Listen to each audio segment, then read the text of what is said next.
We really wanted to tell the story of Moses in the Exodus, and we tossed around a bunch of different ideas of how we were going to do that.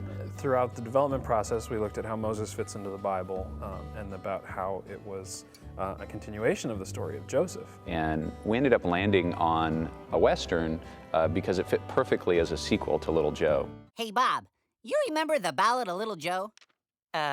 Yeah?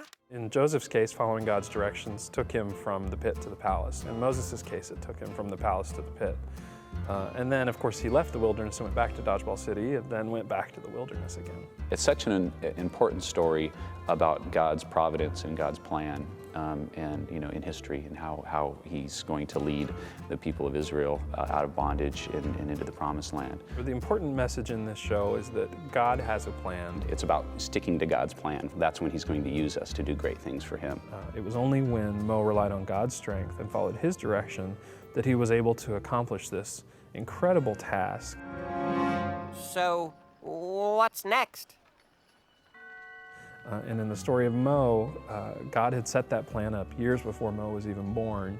And then when Mo would deviate from that plan, or when Moses would deviate from the plan, things just got worse. Mo, in our story, always wanted to be strong. He grew up as the runt in the litter and, developed this skill of dodgeball throwing and these really great skills on his own. He got mad when one of his own people was being mistreated and, threw a dodgeball at his workmate. That got him into trouble. You gotta hide me. Oh, what? You going to whack us too? Well, it started back in cowboy camp for Larry. So he went to cowboy camp and he was really excited about doing a Western. And, Bob had promised that the next show could be a Western. And so he talked Bob into doing a biblical Western, French biblical Western with Little Joe. Well, a lot of the world was set up already in Little Joe. We had established that Dodgeball City was our equivalent of Egypt, and the Pharaoh, in Western terms, would have been the mayor. We had a problem with the Red Sea because we set our story between the Bighorn Plateau and the feet of the Rockies, and there's just no sea there to cross.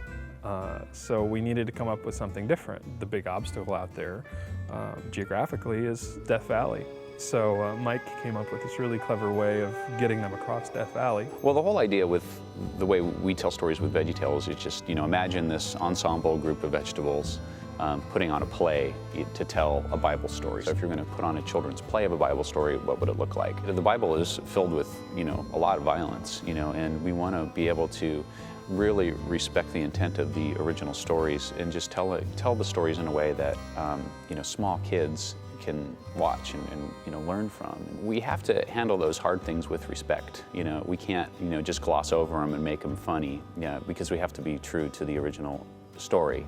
It was really important to me that, especially once we get to the angel of death, in our case, the river flooding and carrying the baby baskets out, it was important that it have weight.